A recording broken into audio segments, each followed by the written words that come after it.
Hello students, I hope you all are doing great. So students, आज के इस video में हम डिस्कस करेंगे MGPE 10 के कुछ इंपॉर्टेंट क्वेश्चंस को। ये वीडियो का पार्ट 5 है। अगर इससे पहले के 4 वीडियोस जो हैं वो आपने नहीं देखे हैं तो आप डिस्क्रिप्शन या पिंड कमेंट में दिए गए लिंक पे जाके वहाँ पे आ जाकर आप देख सकते हैं।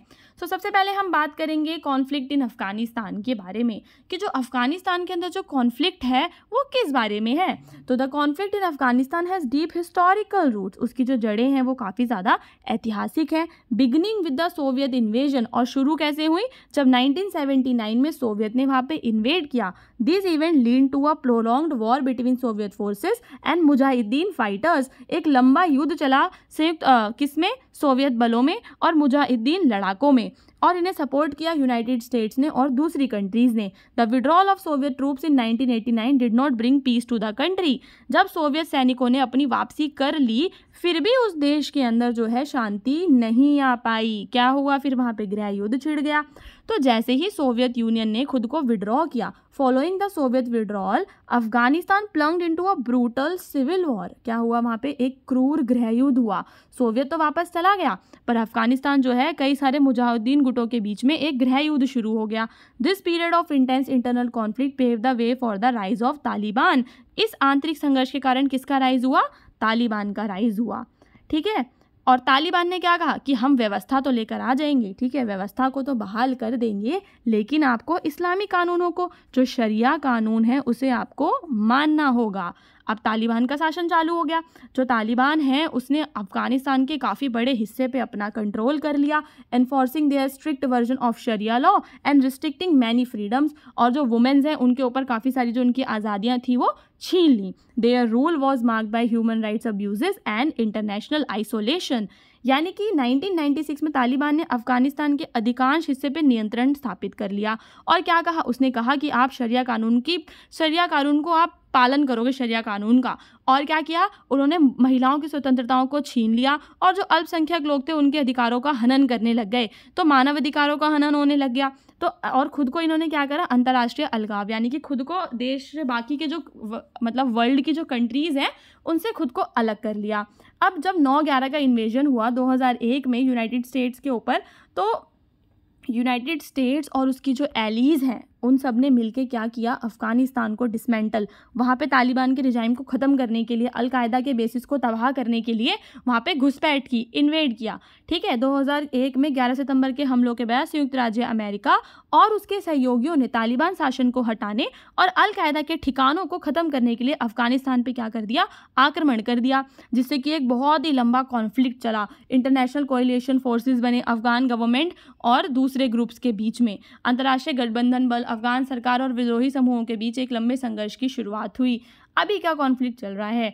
अब यहाँ पे जो तालिबान है वो अफगानिस्तान के अंदर क्या स्टेबल गवर्नमेंट लाना चाहता है। Afghanistan continue to face significant challenges. The Taliban insurgency remain strong and country is plagued by political instability. वहाँ पे जो है ना राजनीतिक स्थिरता नहीं है, ये बात आपको ध्यान में रखनी है कि अफगानिस्तान में जो पॉलिटिकल इंस्टेबिलिटी बहुत ज़्यादा है, एथनिक टेंशंस हैं। तो एक स्थिर सरकार स्थापित करने के प्रयासों के बावजूद अफगानिस्तान अभी भी महत्वपूर्ण चुनौतियों का सामना कर रहा है। तालिबान विद्रोह मजबूत बना हुआ है और देश राजनीतिक अस्थिरता, जातीय तनाव और पड़ोसी देशों के हस्तक्षेप से पीड़ित है, जिससे शांति एक दूर का लक्ष्य बनी हुई है। अब हमें बात करनी है इंटरपर्सनल कॉन्फ्लिक्ट क्या होता है, उसके ऊपर आपको एक शॉर्ट नोट लिखना है। Interpersonal conflict occurs when individuals और groups have incompatible goals, interest और वैल्यूज लीडिंग टू डिसएग्रीमेंट। जब भी कोई 2 व्यक्ति या 2-4 जो समूह है, ठीक है, 2-4 समूह जो हैं उनके बीच में जो उनके डिसएग्रीमेंट हो जाता है, उनके जो विचार हैं वो नहीं मिलते, उनकी वैल्यूज़ नहीं मिलती, उनके गोल्स नहीं मिलते, तो वहाँ पे कॉन्फ्लिक्ट शुरू होता है। कॉमन कॉज क्या होता है, कम्युनिकेशन ब्रेकडाउन हो गया, पर्सनैलिटी डिफरेंसेस है, कॉम्पिटिशन है रिसोर्सेज के लिए, या उनके बिलीव्स अलग अलग हैं। तो अंतर्वैयक्तिक संघर्ष तब होता है जब व्यक्तियों या समूहों के लक्ष्यों, हितों या मूल्यों में असंगति होती है, जिसके परिणाम स्वरूप असहमति या टकराव होता है। सामान्य कारणों में संचार बाधाएं, व्यक्तित्व में भिन्नताएं, संसाधनों के लिए प्रतिस्पर्धा और विभिन्न मूल्यों या विश्वास शामिल हैं।